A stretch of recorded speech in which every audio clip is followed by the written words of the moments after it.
It is the autumn of 1915, and somewhere behind the British lines on the Western Front, a staff officer is staring at a map he cannot solve. The lines scratched across it in red pencil have barely shifted in 14 months.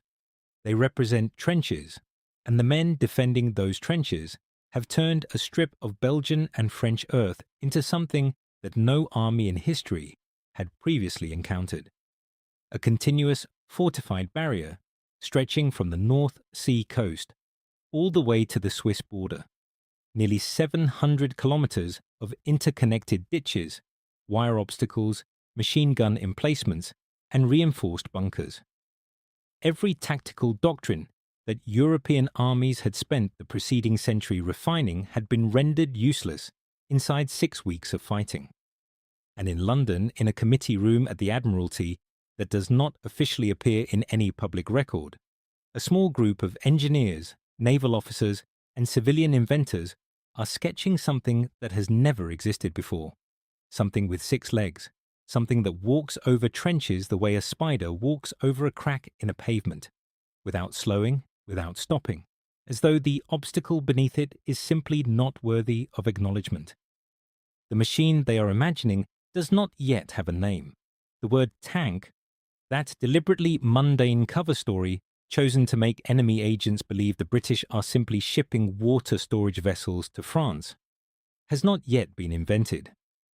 Before the rhomboid iron hulks that would lumber across the Somme in September 1916, before the tracked fighting vehicle becomes the defining image of modern mechanized warfare, there is this earlier and stranger proposal, a vehicle that moves on articulated mechanical legs, a contraption driven by an internal combustion engine, armored against rifle fire, armed with machine guns, and capable of stepping across the wide trenches that had stopped everything else.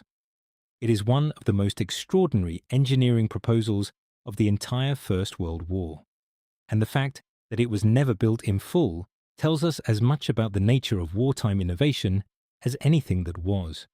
To understand why anyone would design a walking machine for combat, you first have to understand with complete clarity just how thoroughly the Western Front had destroyed every prior assumption about how wars were fought. In August 1914, the generals of every major European power had expected a war of movement. Cavalry would probe ahead of advancing infantry. Artillery would suppress defenders long enough for infantry to cross open ground and take positions at bayonet point. Flanking maneuvers would force enemies out of prepared positions. The war would be resolved, most planners believed, within months. What actually happened was something that none of their doctrines had prepared them for. Both sides dug into the earth. The defensive firepower of the machine gun and the magazine rifle, combined with artillery capable of firing hundreds of shells per minute across the entire front, made any advance across open ground catastrophically costly. By the winter of 1914, the trenches were permanent. The map was fixed. The geometry of the problem was brutally simple. No man's land, the strip of ground between opposing front lines, was typically between 50 and 300 meters wide, depending on the sector. Artillery barrages intended to cut the wire and suppress enemy defenders before an infantry advance achieved neither task reliably.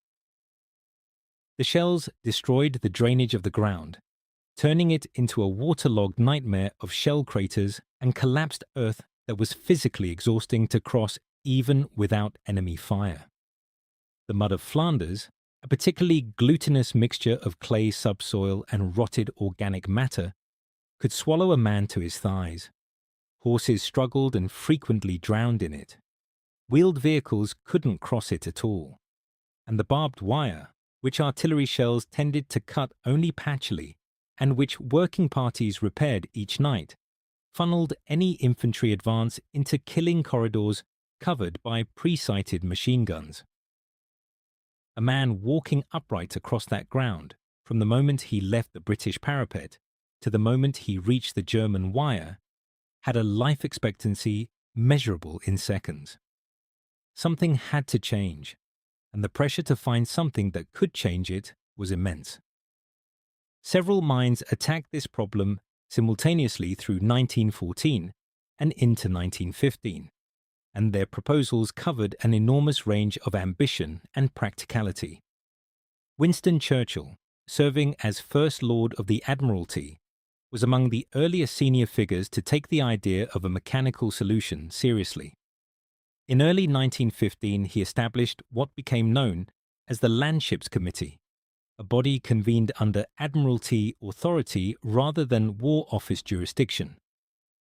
Partly because the War Office showed almost no interest in mechanical warfare at this stage, and partly because naval engineering had long experience with large, complex, self-propelled machines, the committee considered numerous approaches: vehicles moving on enormous diameter wheels, perhaps 3 meters across, that could simply roll over trenches and wire alike; armored sledges hauled by cables strung across no man's land; systems using rotating drums fitted with small protruding feet, a concept known as the pedrail, which distributed weight across a larger contact area than any wheel or conventional tread, and then submitted through channels connected to a Lincolnshire agricultural engineer named Brummer Joseph Diplock, a proposal of a different order entirely. Diplock was not a military man and had no particular interest in warfare. He was a practical inventor who had spent the better part of a decade thinking about one specific problem: how to move very heavy loads across soft or irregular agricultural ground without becoming bogged or destroying the surface. His pedrail concept, patented before the war, used a series of flat feet arranged around the outside of a rotating drum in such a way that each individual foot could pivot on a hinge as it came into contact with the ground, maintaining a flat bearing surface regardless of the drum's angle of approach to the terrain. This spread the vehicle's weight across a larger footprint than any wheel and allowed the machine to negotiate bumps and depressions that would stop a wheeled vehicle entirely. Applied to the problem of military mobility across a devastated battlefield, the principle opened a remarkable possibility. If the feet were arranged not around a drum, but on articulated legs that could be driven in a coordinated, alternating cycle, like the legs of an insect, the machine could do something no wheeled or drum vehicle could do. It could step. The specific design that emerged from the thinking around Diplock's work envisioned a vehicle supported on 6 leg and foot assemblies, 3 on each side, each driven by the vehicle's engine, through a system of cranks, connecting rods and pivot joints. The legs would move in a carefully coordinated pattern. At any given moment, 3 legs, 1 on each side at the front and 1 on the opposite side at the rear, would be in firm contact with the ground, forming a stable triangular support base and carrying the vehicle's full weight. The other 3 legs would simultaneously be swinging forward through the air to their next positions. The cycle would then reverse, with the advancing legs grounding and the grounded legs lifting, producing a smooth walking motion that, in theory, would carry the machine forward at a steady pace across terrain that would stop any wheeled or even tracked vehicle. The feet themselves were designed as broad, flat pads, perhaps 30 to 40 centimeters across, distributing the considerable weight of an armored vehicle over a surface large enough to prevent sinking into soft mud. The same principle that allows snowshoes to keep a person on the surface of deep snow that would swallow an ordinary boot. The engineering challenges involved were serious and, in several cases, genuinely unprecedented. Each leg assembly had to withstand not just the static weight of the vehicle, which in armored fighting trim would have been somewhere in the range of 8 to 12 tons, but the dynamic shock loads of stepping onto irregular, debris-strewn ground at speed. A leg dropping onto a buried shell fragment or a length of iron picket at the moment of weight transfer would receive an impact force several times the static load.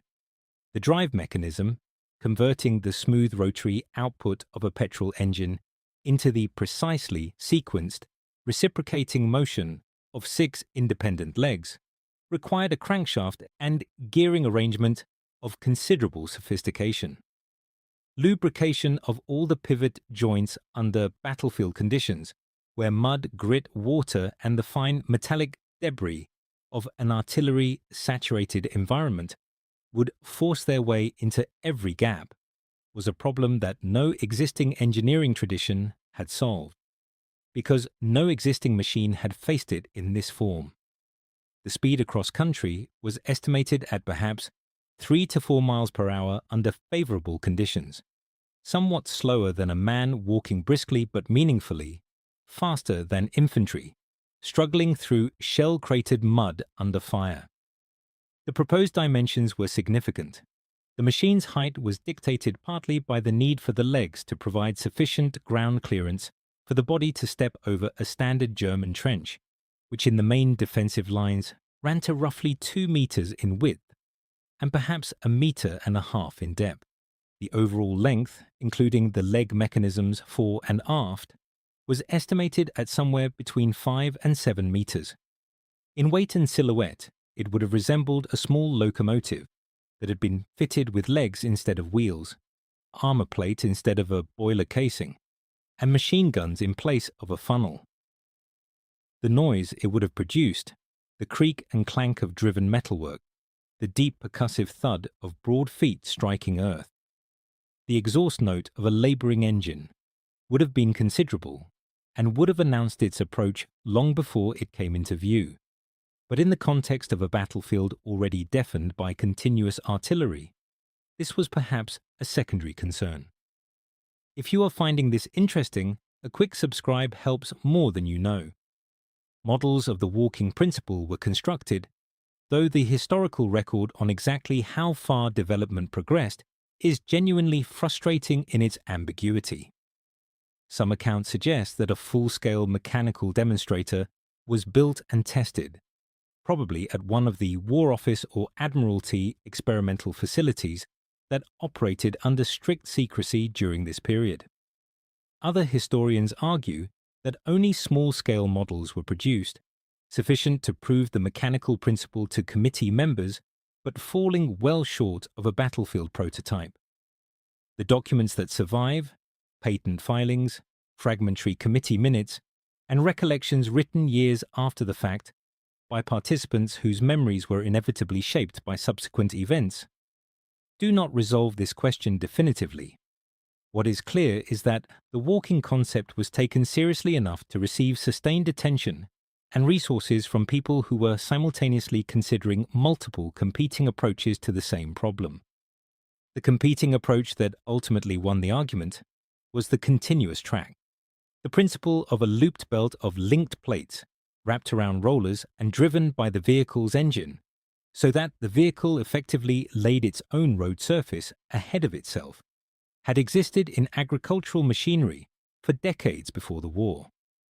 The Lincoln engineering firm William Foster and Company, working under contract with the Landships Committee and guided by Naval Officer William Tritton and Royal Engineers Officer Walter Wilson, developed the tracked landship through a series of increasingly refined prototypes during 1915. The machine that emerged, initially nicknamed Little Willie and then developed into the rhomboid-hulled Mark I, was clumsy, mechanically unreliable, stifling hot for its crew of 8, and nearly impossible to steer with precision. It was also manufacturable. It could be produced in a factory by workers who understood the machinery and could repair it when it broke. Its failures were comprehensible failures, and comprehensible failures can be fixed. By the spring of 1916, orders had been placed for 150 Mark I machines, and the tracked fighting vehicle had won the internal competition for British military development resources. The contrast between the two approaches is worth examining carefully, because it illuminates something important about how engineering decisions are actually made under wartime pressure. The walking machine was, taken purely on its technical merits, the more intellectually ambitious solution. It engaged with the problem of cross-country mobility from first principles, drawing on the locomotion strategy that hundreds of millions of years of biological evolution had found most effective for movement across irregular terrain. Every land animal capable of crossing rough country does so on legs, not on tracks or wheels. The walking vehicle was, in this sense, attempting to replicate nature's answer to a problem that nature had solved comprehensively. The tracked vehicle was a more conservative and incremental development, extending an existing agricultural technology into a new operational context. But conservatism carried enormous practical advantages in 1915 and 1916. Tracked vehicles could be manufactured by the hundreds using existing industrial infrastructure and a workforce that needed only modest retraining. Their mechanics were familiar to engineers who had worked on agricultural or industrial machinery. Their failure modes, broken track links, stripped drive sprockets, overheated engines, were understood and could be diagnosed and partially repaired in the field by crews who had been given a few weeks of mechanical training. The walking machine, by contrast, carried engineering risks that wartime production schedules could not absorb. The leg mechanisms, with their multiple articulated joints and precisely timed drive sequences, would have required manufacturing tolerances and metallurgical standards that pushed against the limits of what British industry could reliably produce at volume. Battlefield maintenance of a broken leg pivot or a damaged crankshaft throw would have required specialist engineers and tools that the British Army's logistical system was simply not configured to provide at the front. The mean time between failures, operating in the cold, wet, abrasive, percussive environment of the Western Front, would almost certainly have been shorter than for the tracked alternative, and a broken walking tank, immobilized in no man's land with one leg jammed at an awkward angle, was a significantly more difficult problem to recover and repair than a tracked vehicle that had thrown a tread. These were not trivial objections, and the committee members who weighed them against the theoretical advantages of the walking design were not being unimaginative. They were being realistic about what could actually be built, fielded, and sustained in a war that was consuming material at a rate no one had anticipated. The Germans made essentially no progress on legged vehicle concepts during the conflict. Their approach to the emerging problem of mechanical warfare was slower and less systematic than the British, a consequence partly of institutional conservatism within the German army and partly of the logical difficulty of simultaneously fighting the war's largest land army while also attempting to innovate against it. The A7V, Germany's primary production tank, was a large and cumbersome machine riding on a lengthened Holt tractor undercarriage, significantly wider and heavier than the British Mark I, but far less capable over rough ground, prone to bellying on the lips of shell craters, and produced in numbers so small, roughly 20 saw active service, as to be militarily negligible. The Americans, arriving in 1917, largely adopted the proven French Renault FT design, rather than developing independent concepts, though American engineers in the interwar years would return to the question of legged locomotion with persistent interest. Among the major belligerents of the First World War, the British walking concept was genuinely without precedent or parallel. The honest assessment of what a walking landship might have achieved in combat is complicated by the absence of any operational record. The trench crossing capability was real and theoretically superior to early track designs, which struggled with particularly wide or deep German positions and were frequently bellied on the far lip of trenches that they had successfully crossed at the near lip. A machine that stepped across a trench rather than bridging it would have been immune to this specific failure mode. Its ability to pick individual feet up and place them clear of large obstacles, the collapsed remains of a bunker, a line of railway sleepers used as revetment. A particularly large shell crater rim gave it a theoretical flexibility that tracks could not match. Against these advantages sat the maintenance burden, the manufacturing complexity, and the unanswered question of how the leg mechanisms would perform after an hour of continuous operation in Flemish mud, as opposed to an afternoon of trials on an English field. It is a question that was never answered in practice, and it cannot be answered with confidence from the archive. The psychological dimension is harder to calculate and perhaps more interesting. When the Mark I tanks appeared at Flers-Courcelette in September 1916, even in their broken and reduced numbers, only 32 of the 49 that set out actually reached the German lines. The effect on German soldiers who encountered them was extreme. Accounts collected from German prisoners described the tanks as creatures, as monsters, as things outside the category of normal warfare. Men who had endured months of artillery bombardment, who had grown accustomed to a landscape of surpassing violence and strangeness, were genuinely destabilized by the sight of machines that seemed indifferent to rifle fire and moved without visible means of propulsion through ground that should have stopped them. Something that walked, something that approached with the measured, patient, rhythmic movement of a vast mechanical animal, stepping over the wire, stepping over the trench, moving with the unhurried purpose of something that had decided to cross and was simply in the process of doing so, might have produced a still more profound disruption of enemy morale and rational behavior. Fear, in a military context, is not simply a psychological inconvenience. It produces tactical paralysis, premature withdrawal, and communication failures that have material consequences measured in ground gained and casualties avoided. The walking machine, had it existed, would have looked unlike anything in any soldier's previous experience. That is not a negligible advantage. The legacy of the walking landship concept extends into the present in ways that are rarely acknowledged. The fundamental engineering problem that Diplock and his contemporaries were engaging with in 1915 has never been fully resolved by tracked or wheeled vehicles.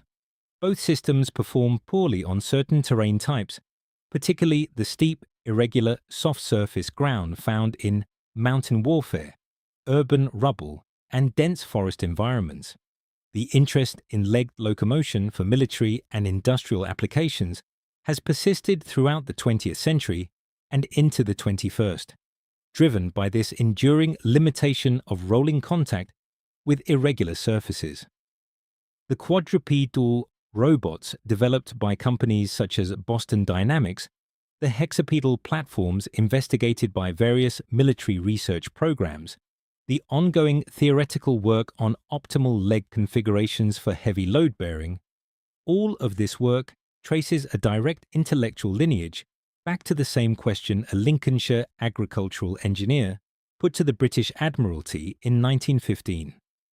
The answers available today are vastly more sophisticated, enabled by computer-controlled balance systems, lightweight composite materials, and actuator technologies that would have been incomprehensible to any engineer of the First World War.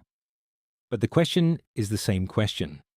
How do you move mass across terrain that defeats wheels? There is no surviving physical example of the walking landship, and if a full-scale prototype was ever built, its fate is unknown. The archival record is thin and in places contradictory.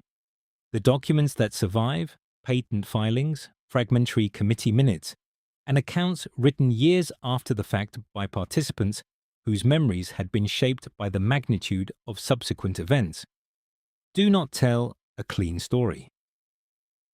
What they record is that the idea was taken seriously, was pursued with real resources, and was set aside not because it was foolish, but because something else, something that could actually be manufactured and fielded within the available time, turned out to be adequate to the immediate need. the Imperial War Museum holds material relevant to the broader history of British landship development, though the walking vehicle sits at the margins of a story that history has largely told through the lens of what succeeded, rather than what was attempted and abandoned. And yet, what was attempted here deserves its place in the record. In the autumn of 1915, with the casualty list growing and the map unchanging, a group of engineers drew a machine that could walk. They calculated the forces in its leg joints. They argued for it in committee rooms against men who were simultaneously weighing a dozen other ideas, all of them untested, all of them uncertain. They understood that the problem of the Western Front was at its root a problem of movement, of getting armor and firepower across ground that had been deliberately and systematically made impassable. And they proposed a solution that engaged with that problem at the level of first principles, that asked not how to roll over or drive through the obstacle, but how to step over it with the same unhurried mechanical confidence that a spider brings to a crack in a stone wall. The track tank won the argument. It won because it could be built in the time available, fielded in the numbers required, and maintained by men who had only weeks to learn its workings. It won because being adequate and available is generally more useful in a war than being excellent and theoretical.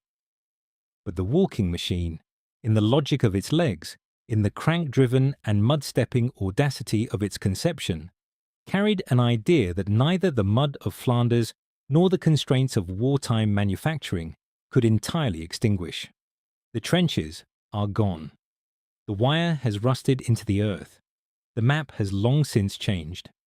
And somewhere in the lineage of every robot that walks today on articulated legs across ground that wheels and tracks cannot cross, there is a faint mechanical echo of something that was sketched in a London committee room in 1915 by people who looked at the locked and bleeding Western Front and refused, with considerable imagination and in the face of considerable skepticism, to accept that the only way across was on foot.